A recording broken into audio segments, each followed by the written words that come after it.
This Torah class is brought to you by TorahAnytime.com. Okay, good evening, Rabbi Say. Parshas Naso. There's a well-known rule, there's a well-known principle, and it's mentioned in many sources, but we're going to reference the comments of the Shelah Kadosh, Rabbi Yehuda HaNasi. The Rabbi Yehuda HaNasi lived from 1560 to 1630. One of the great of the early Achronim. His grandfather was Reb Shabsi Sheftel. It says on his kever that there is nothing that he left unlearned. The whole Torah was virtually on his lips. Rabbi Yeshaya's father, Rabbi Avram, the Shlah's father, Rabbi Avram, was a Talmud of the Ramah, and Rabbi Avram himself wrote a famous work called Yesh Noichlin. Yesh Noichlin is a famous ethical will. And Rabbi Yeshaya started off as the assistant Rav, where there were two Rabbanim in the city of Prague. He was the Rav together with the Kliyakar, Rabbi Ephraim Lunchitz. And then upon the demise of the Kliyakar, the Shelah became the Rav of Prague. Well, in the year 1619, as the Shelah Kadosh is the Rav of Prague, the Shelah begins thinking about making the great trip to Eretz Yisrael. And then in the year 1620, when his wife passes away, he's thinking about it more seriously, and he decides he's going to leave Eretz Yisrael, which in fact he did in the year 1621. Now, interestingly, the Shelah Kadosh did not tell anybody that he planned to go to Eretz Yisrael. He didn't even tell his own children. He didn't want anybody to dissuade him not to go. Ultimately, as he's about to leave, his children insist, that he stay, but at that time it was already foregone conclusion. Well, he wanted to console his children because he was leaving them, so he decided he was going to write an ethical will to his children, which became known as the Shnei Luchos Habris, the Shelah Kadosh. And usually a will is a short document. Well, this document became longer and longer and longer. It was a perush on Torah Shebachsav. It became a perush on Torah Shebal Peh, about Minhagim, about various aspects of Torah. And it became a multi-volume work, which we know today as Shnei Luchos Habris, the Shelah Kadosh. Well, the Shelah writes in Parshas Vayeshev Mikes Vayigash. He groups those three Parshas together. He writes like this. Says the Shelah, V'lakol zman v'eis l'chol chayfetz. There's time for everything, and every item in this world has its moment. Ki bevadai gilgul hamoyadim shel kol hashana. Certainly, the circle, the transition of the Yom Tovim during the course of the year. Hine ila moyadei Hashem, hein moyadei d'Rabbanon oy taniyos v'Tisha B'Av. Whether it's the rabbinic Yom Tovim, whether it's the biblical Yom Tovim, b'chulon yesh shaychus la'oisen ha'parsha shchos b'hem. They are always connected to the respective parsha. In other words, even though this is something we probably recognize intuitively, but we don't know exactly, v'shteit, where does it say such a thing? Well, the Shelah Kadosh enunciates this principle that the parsha is connected to the Zman of the year. So even though, let's say, Parshas Vayeshev, Miketz, Vayigash don't speak about Chanukah, but since they always come out Chanukah time, certainly they're connected to the Yom Tov of Chanukah. And if Purim comes out in Parshas Tetzaveh, even though Tetzaveh doesn't talk about Purim, there's definitely a connection between Parshas Tetzaveh and the Yom Tov of Purim. And if Pesach is Parshas Tzav, and so on and so forth, says the Shelah, everything is Hashgacha Pratis, Ki Hakol Miyad Hashem Hiskel. Everything is what the wisdom that God imbued in the Chazal who orchestrated the Parshas in this fashion. So whenever we reach a time of the year, we could always ask ourselves, what is the connection to the Parsha? So let's follow this pattern, let's follow this model. And here we are, we're in the few days still after the Yom Tov of Shavuos. And Parshas Naso is almost always what we lane immediately after Shavuos. Bamidbar and Chutz La'aretz is always laned right before Shavuos. And Naso is always laned right after. And the question is, what is the connection between Parshas Naso and the aftermath of the Yom Tov of Shavuos? Okay. So one of the highlights of Parshas Naso is the inyan of the Nazir. Pasuk says about the Nazir, somebody who makes a vow, ki yipale, he makes a vow that he's not going to drink wine. Stam Nazirus is what? 30 days. Bigamatria Yihya. And one of the halachas of the Nazir is, the pasuk says, look at number 2, la'aviv ula'imai la'achiv ula'achaisai, to his father, to his mother, to his brother, to his sister, lo yitam elahem, he should not become impure to them, b'maisam, when they die. So that the Nazir is not permitted to make himself tameh, ki nazer eloikav al roshai, because the crown of God is on his head. So that's a little bit of a cryptic statement. The crown of God is on his head. What's that talking about? The Nazir doesn't wear any crown. Nobody wears a crown for that matter. What exactly does it mean? The crown of Hashem is on his head. He has a lot of hair. He can cut his hair, but his hair is not his crown. What does it mean? Ki nazer eloikav al roshai.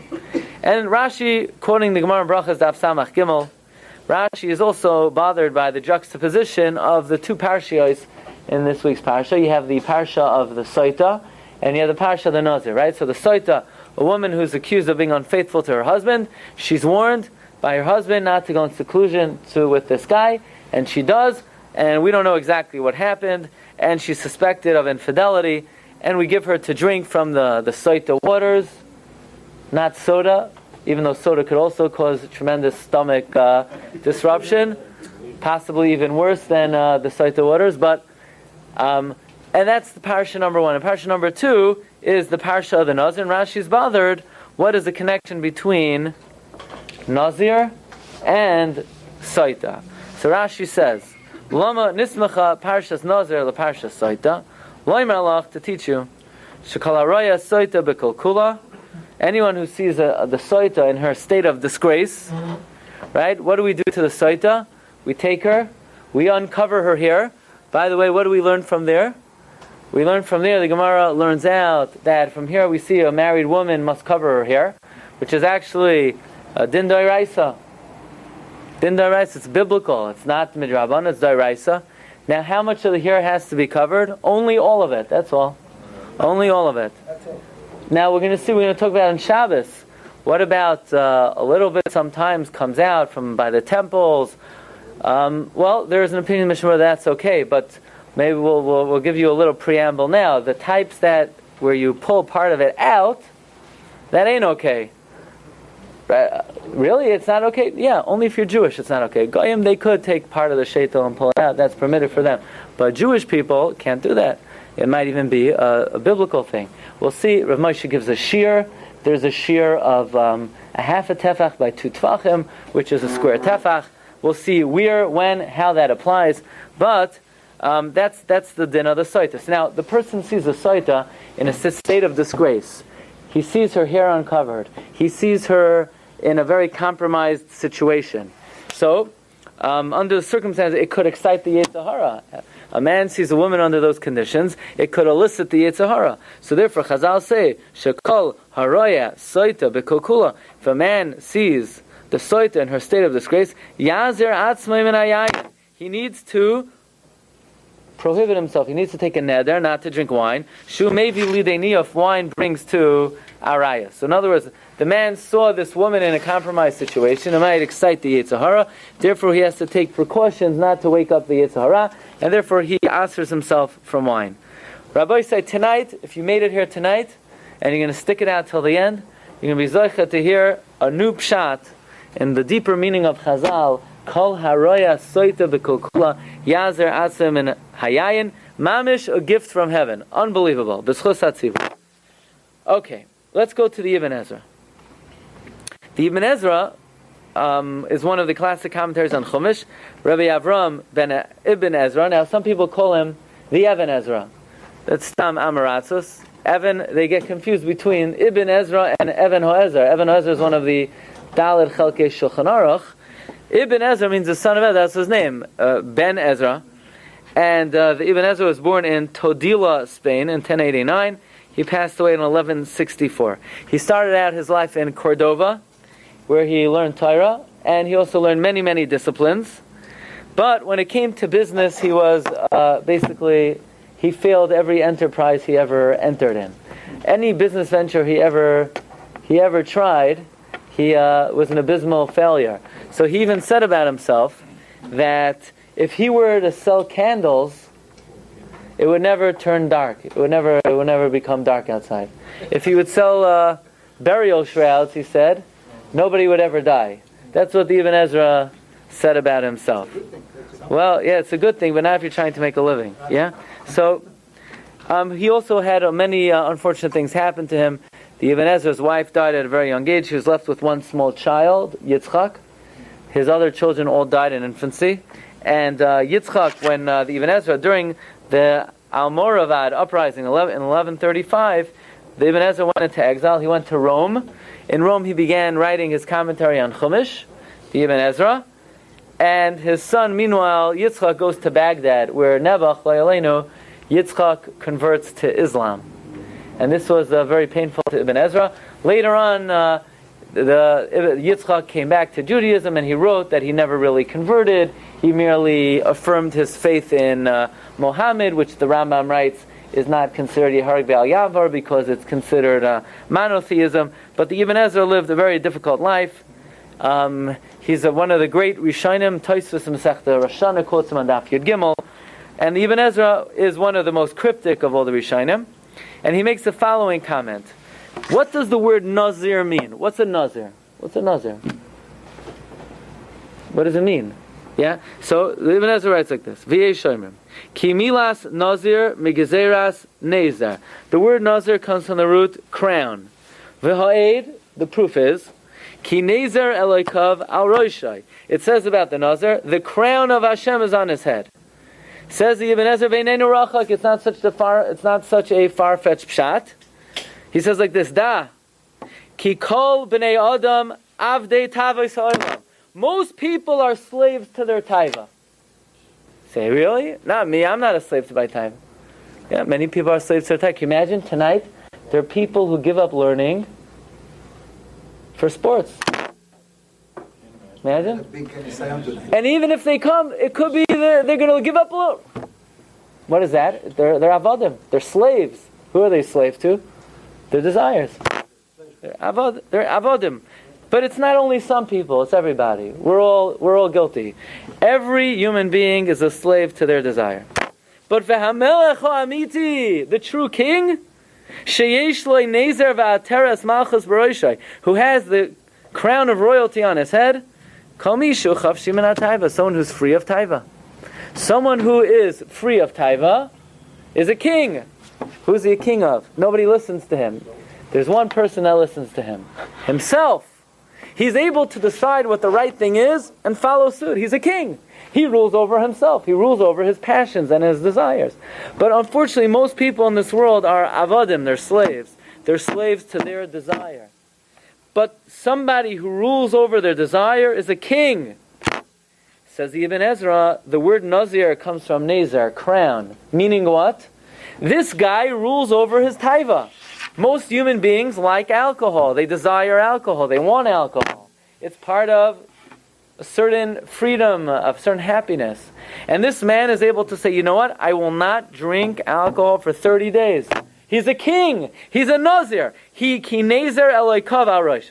So says the Ibn Ezra, the concept of Nazir is, the root of it is nazer, crown. He is a king. Okay, so this is a very important concept. The ability to rule over one's taiva, the ability to rule over one's desire is real malchus, is real kingship. Okay. Like the Mishnah says in Perkei Avos, it says about the luchos, charos al haluchos, that the words of the luchos were engraved on the tablets, al tikri charos, ela cheros. Says the Mishnah, ein lecha ben chayrin elami sha'isik b'Torah. You want someone who's free. Most people in this world, they're not free. They want money. They want pleasure. They want honor. They want entertainment. They want leisure. Most people in this world are avodim. They're slave. They're enslaved to whatever attitudes they have. However, someone who's involved in Talmud Torah, he appreciates that all the things that pull a person away in this world are just illusory, are delusional, and he's able to wrestle free from the clutches of base desires. He's a melech. He's a king. He's a king. That's why the Gemara says in Gittin, I just saw in Rav Pinchas Friedman's Sefer, the Shvilei Pinchas, Tav Shin Ayin Hey, and he quotes the Gemara in Gittin on Daf Samach Beis. It's number 7 on your sheet.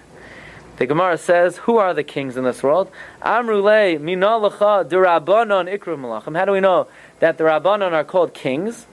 That's an interesting description. We know somebody who's one of the Rabbanim. You'll call him Rav, you call him Goin, whatever you call him. But king, how are they kings? Says the Gemara, yes.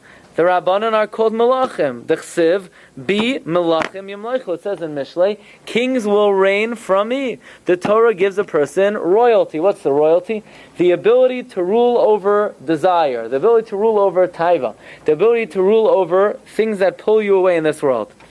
And that is why Gemara says in Masechta Shabbos that truthfully, Kol Yisrael, B'nai Melachim Heim, all Yidden are considered the sons of king. All Jews are considered kings. We all have royal blood. Why? Because we come from royal stock.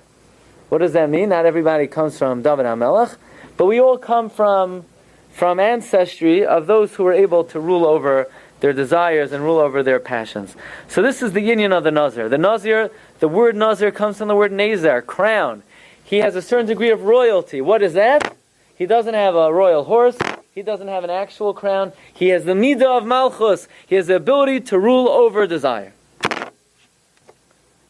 Let's see another dimension of the Nazir. And this is going to be from the Alshich, Rav Moshe Alshich, who was born in Turkey in the year 1508. Says the Alshich. By the way, the Alshich was one of the only people who ever had smicha from Rabbi Yosef Karo. When the smicha was reinstituted by Rabbi Yaakov Berav in Tzfas, so he gave smicha to 4 people. One of them was the Mechaber, and the Mechaber, the Beis Yosef, gave smicha to the Alshich, and then it stopped. Well, the Alshich wrote a classic commentary on Chumash, and very interestingly, and those who, this is something that actually resonates with me very much.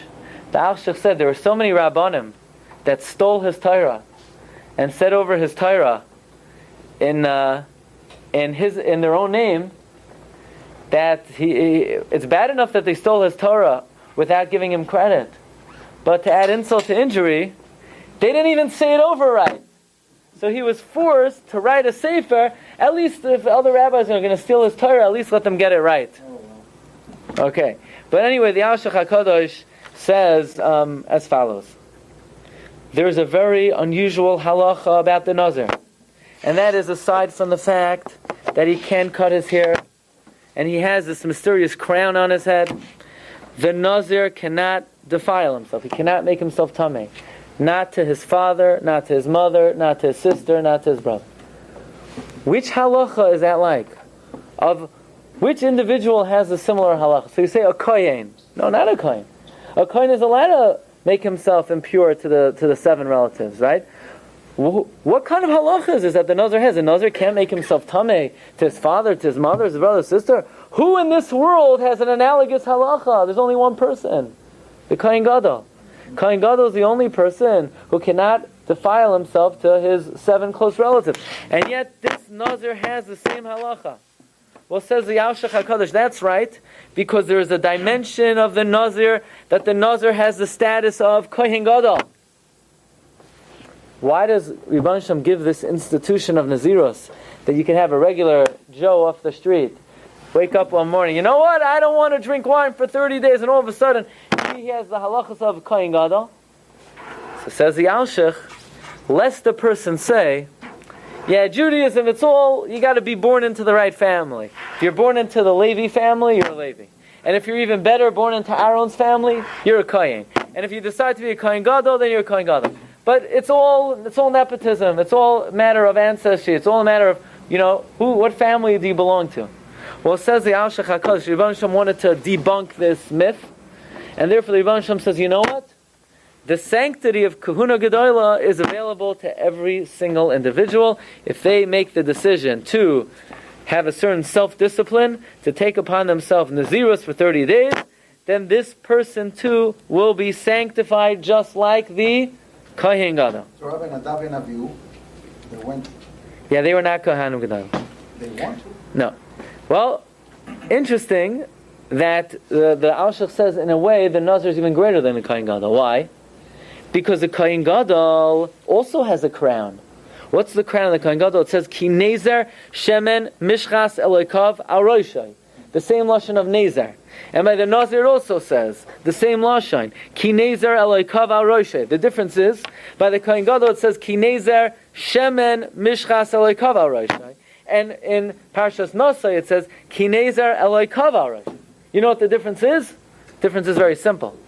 By the Kohen Gadol, the Kohen Gadol needs external ingredients to give him Kedusha. He needs the Shemen HaNishcha.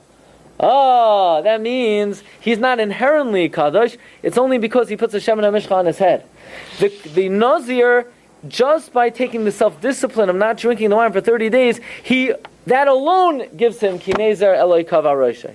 That means the Nazir, what the Kohen Gadol needs Shemen HaMishcha for, the Nazir is able to accomplish even without the Shemen HaMishcha. So this Madrega of Kahuna Gedola is available really to every one of us. You know, let's say you wake up in the morning, you say, I'm a Nazir for the next 30 days, you're already sanctified like the Kohen Gadol. It's interesting that if you look in Sefer Divrei Hayamim, if you take a look at number 11, it says, what is the Kedusha of a Kohen Gadol? What is it called? What's the Kedusha of a Kohen Gadol? The Pasuk says, Kohen Gadol, Kodesh Kadashim. Kodesh Kadashim. It says, B'nei Amram, Aroin u'Moshe, Vayibad el Aroin, L'hakdishai, Kodesh Kadashim. Kohen Gadol is Kodesh Kadashim. The Shaila is, it's a very interesting lashon, Kodesh Kadashim. There's a famous comment of the Rambam.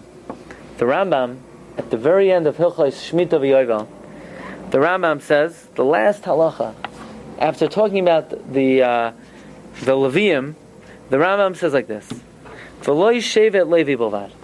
Shevet Levi is not the only tribe that is sanctified. Ela kol ish ve'ish mikol bo'ei olam.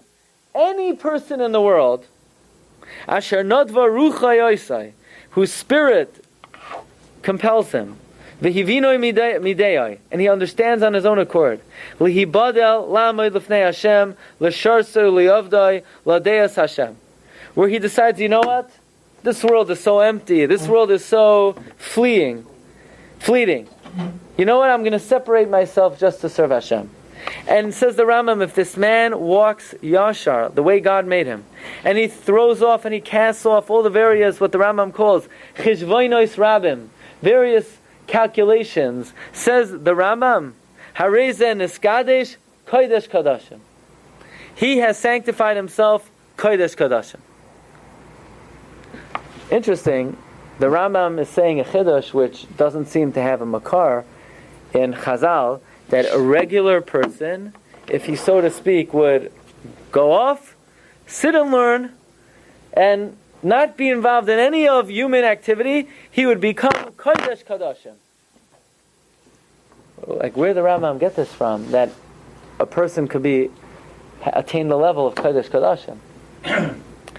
Well, this pasuk in Divrei Hayamim is saying that the Kohen Gadol is what? Kodesh Kadashim. And the way Chazal understand the Nazir has the ability, and anyone has the capability of becoming a Nazir, the Nazir has the ability to elevate himself to the level of Kodesh Kadashim. Therefore the Rambam says, it is at anybody's disposal to reach the level of Kodesh Kadashim. So let's just think for a moment of the two understandings of the Nazir. On the one hand, you have the Ibn Ezra. The Ibn Ezra says that what's a Nazir? A melech, a king. Ki nezer alei kava roshei. He's malchus. He's a melech. Everybody in the rest of the world are avodim to their taiva. The Nazir is a melech over their taiva. And the other madrega, according to the Alshach, is the Nazir reaches the level of Kohen Gadol. The Nazir. So interesting. You have one guy. He's a Nazir. He's simultaneously a melech. He's simultaneously a Kohen Gadol. Let's examine one more dimension of the Nazir. The Shelah HaKadosh tells us that the one thing the Nazir refrains from is what? Yayin. Why wine? Maybe he should refrain from meat, maybe cholent, maybe Sub Express. Like what, wine is the biggest taiva in the world? I would think first you got to get rid of the Fleischfest before you cut out the wine. Why dafka wine? What's wrong with the wine? Maybe soda. It's empty calories. Well, Take you to a different level. you need to make kiddush. You need to make havdalah. Why wine? Well, says the Shelah Kadosh, all the ills of society and all the ills of mankind came through wine. How's that? Everything that we have today, every problem in this world, all could be traced back to the original sin of Adam Rishon, the sin of the Yetz Hadas. And Chazal tell us what kind of fruit was the Yetz Hadas? Geffen. It was wine. Where Chava was sitting there squeezing out, the Bereshis Rabbah says it was a cluster of wine that Chava had squeezed into a cup. In fact, the Archaim HaKadosh says it was on a Friday. All Hashem wanted him to do was wait until Shabbos. I guess Hashem didn't like early Shabbos, right? But Adam said, come on, let's make it early Shabbos. No, but if the Archaim HaKadosh says, had Adam Arishon waited until Friday night, he would have been allowed to drink the wine, and he would have made Kiddush on the wine. But he didn't wait. And what did that bring to the world? It brought Misa La'olam. Death came to the world because of wine. Says the Shelah HaKadosh, Ki nazer aleikav aroshai. Who is he like? He's like the Kohen Gadol, Ki nazer shemen mishchas aleikav alav. Listen very carefully. The Nazir is reverting back to Adam Arishon in Gan Eden before the Chet. Before he was allowed to drink the wine. So basically what the Nazir is doing is, I want to go back into Gan Eden at a time when we couldn't drink wine. So therefore he takes a neder. 30 days I'm not going to drink wine. Hashem says, oh, you're not going to drink wine. You can't go near any mason. Because you're going back to a world when there was no Misa Ba'olam. That's the concept of why the Nazir cannot be Matami to Mason. Because he wants to revert back to Adam Rishon Koydem Achet. But then the Shelah HaKadosh takes it a little bit further. Let's try to explain. Says the Shelah HaKadosh, Adam Arishon in Gan Eden was a Kohen Gadol. Adam Arishon in Gan Eden was a Kohen Gadol. In fact, he even had Big Day Kahuna. The Rabbeinu B'chai writes, look at number 15, Rabbeinu B'chai writes, that when God made Adam Arishon clothing, the Pasuk says, Vayas Hashem Elokim la'adam u'le'ishtoi kasnois or vayal b'shem. Count the words, Vayas Hashem Elokim la'adam u'le'ishtoi kasnois or vayal b'shem. How many words? 8 words. How many begadim are the Kohen Gadol? 8 begadim. This is a remez that God made for Adam Rishon 8 begadim, the big day Kohen Gadol. What does Adam Rishon need to be a Kohen Gadol for? Because God put him, says the Shelah HaKadosh, in Gan Eden, le'avda u'le'shamra. Avoida. He was going to do the avoida. He was going to be makriv karbano, he says, a Kohen Gadol. But you'll say, but these garments that God made for Adam Rishon were after the sin. That means before the sin, he didn't have these garments of big day kahuna. So now the Shelah HaKadosh introduces one of the very common themes that the Shelah HaKadosh discusses, and that is, there's kasnois ar, and then of course there's kasnois ar. But there's a difference between ar and ar. There's a difference between ar with an aleph and ar with an ayin. You see, in Lashon HaKodesh, ayin and aleph are interchangeable, but they mean something different. Aleph always means more spiritual. Ayin always means more physical. So for example, you say somebody is wealthy, oisher with an ayin. You say somebody is content and happy, oisher with an aleph. The aleph makes it much more lofty, much more spiritual. Or you want to say skin. Skin is physical, skin is coarse, skin is thick, it's gashmias. Or with an ayin. You want to say light, you want to say shining, or with an aleph. Says the Shelah HaKadosh. Originally, Adam Arishon wore kasnois or with an aleph. His body illuminated, radiated spiritual light. He didn't need physical garments. The big day kahuna were garments of light. But after he sinned, the ayin was, the aleph was physicalized, became coarsened, and was transformed into an ayin. The kasnois or with an aleph became kasnois or with an ayin. In fact, the Medrash says, "B'Torah shel Rabbi Meir, kasav Kasnois are with an aleph. In Rabbi Meir's Sefer Torah, it said Kasnois are with an aleph. Another Rabbi Meir was on the Madrega, like Adam Rishon before the sin. By the way, but after Adam Rishon sinned, and the the aleph was turned into an ayin, he was kicked out of Gan Eden. You know why? He lost the Big Day Kahuna. Every mankind became a zar. Not until Aaron HaKohen put on those Big Day Kahuna did anyone ever have the right to do the avodah again. That's why by Aaron it says, "V'chal adam lo yeh b'yoyel moyed."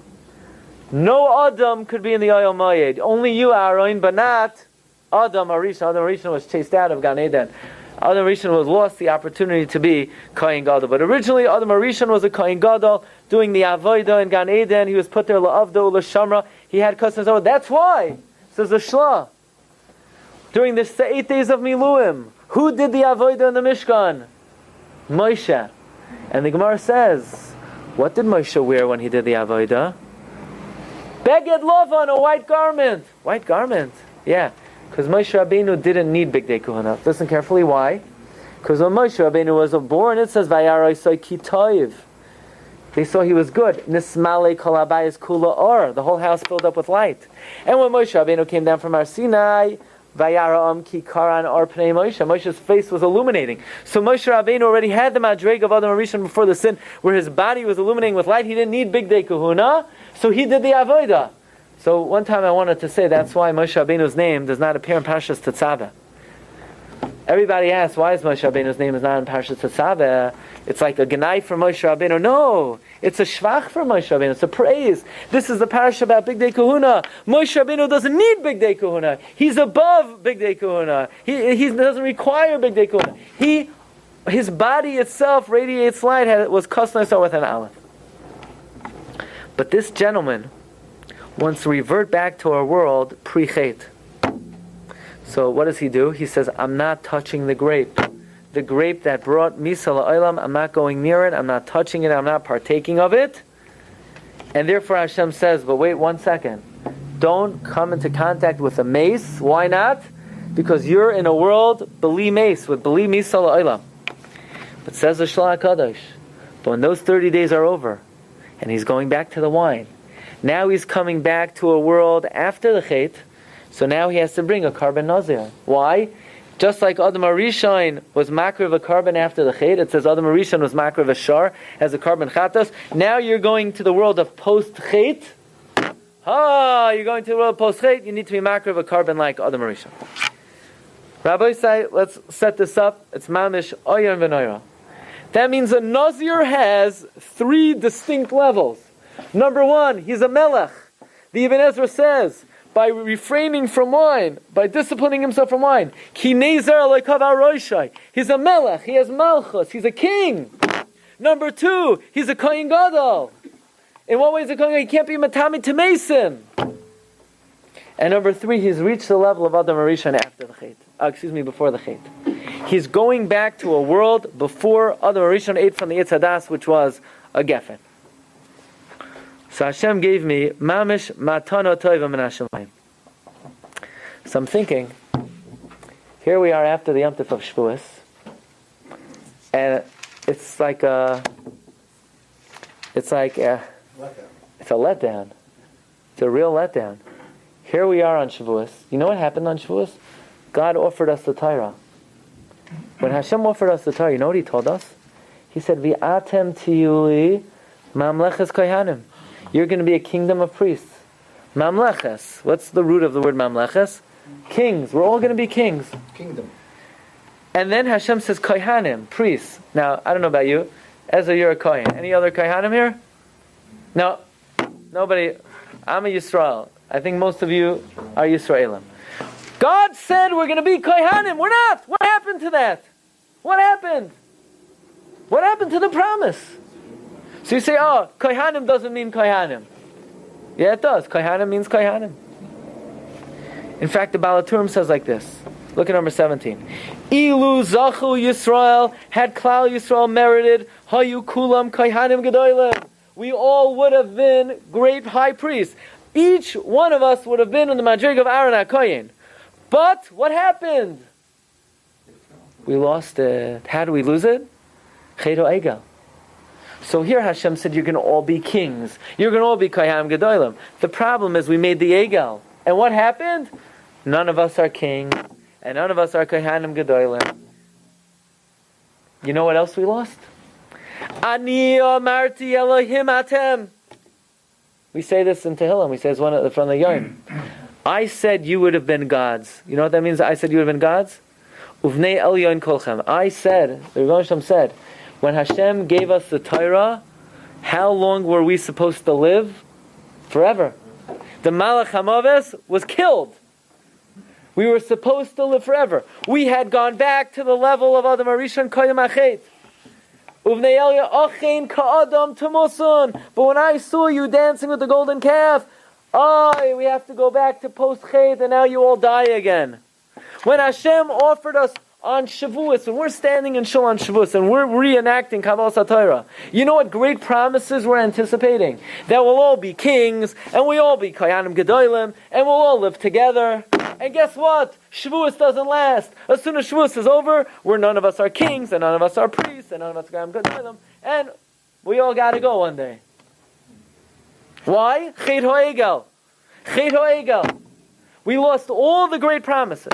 When Hashem gave us the Torah on Sinai, we went back to Adam Arishon before the Chet. We were promised Kahuna Gedoyel, we were promised Malchus, we were promised we would live forever, and we blew it. We blew it, big time. So when Shavuot is over, it's a big letdown. We lost everything. So Hashem says, you know what? Let me give you a little nechama. In the aftermath of Shavuot, we always lay in Parshas Naso. And what do we learn about in Parshas Naso? We learn about the way to regain all the gifts that were given on our Sinai that we lost. You want to be a melech? You want to be a mamleches? A nazir, ki nazer alaikav al roishay. Like the Ibn Ezra says, that if a person has the discipline to say, you know what? I'm allowed to do this. I'm allowed to indulge, but I want to show some restraint. I want to show royalty. So says Hashem, you're regaining the malchus that I offered you on Har Sinai. When a person shows discipline, that you know what, not all taiva, even though it's mutter, is necessary. I don't need a fully loaded car. It's nice, not necessary. It will get me there just as fast. When a person sort of disciplines himself, just because I could afford, just because I can, it doesn't mean I need to. Then you reach the madrig of the Nazir. That's Kahuna Gedoyla. You reach the level of the Melech. And says the Shelah HaKadosh, the Nazir is actually reverting to a world of Adam Arishon before the Chet. Where what? Where we didn't have the Yayin. Where there's no Misa Ba'ilam. So in the aftermath of the Yom Tov of Shavuos, when it's a big letdown, because all the great gifts of Shavuos we blew and we lost. The Nazir really is the restoration. In other words, living in a world where we lost all the gifts of Matan Torah, but there's an ability to refrain from that which the world offers and brings us back to the pedestal of Adam Rishon Kadam Achet. But now listen to this, it's mamish gorgeous. Chazal say, who should become a Nazir? Haroya Soita B'Kolkula. This is mamish, a gift min Shamayim. Moshe Rabbeinu came down from Har Sinai, and he sees Klal Yisrael serving the Egel. So what does he do? He takes the Egel, he grinds it up, he puts it in the water, and he gives it to us to drink. Rashi asks, what in the world is Moshe Rabbeinu doing? We're drinking Egel water? Says Rashi, the final Maramakim, Niskavein libodkom kisoitos. Moshe's kavana was to test us like a soita. God giving us the Torah in Har Sinai was a marriage. When we served the Egel, that was infidelity to our wife, to Hashem. So Moshe Rabbeinu was testing us like a soita. In other words, how did we lose all the gifts of Har Sinai? When Hashem said, V'yatem tiyuli mamechas kayanim agoy kadosh. How did we lose it? We became a soita. Maybe, just maybe, when Chazal say, Haroya soita bekolkula, yazer atzim and ayayin, maybe the deeper meaning is, you know who the soita is? The soita is Klal Yisrael. We're the soita. We're living in the world of the soita. We're living in the aftermath of the soita. Because of the sin of the Chet HaEgel, we're thrust into a world where we're not melachim. We're just regular. We're not Kohanim Gedolim. We're just regular. We're thrust into a world with Misa Ba'olam. And we're trying to climb out of it. Say Chazal, Haroya Saita B'Kukula. When you contemplate the state of Klal Yisrael, Haroya Saita B'Kukula is an allegory for us. We're the Saita B'Kukula. It's us. The Saita B'Kukula is Klal Yisrael in the aftermath of the Ega. It's us after a Shavuos.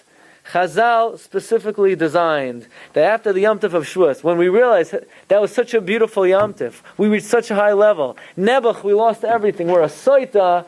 The way to climb out of it, the way to emerge, is Yazer Atzmai Minayayin, is for a person to have a certain discipline.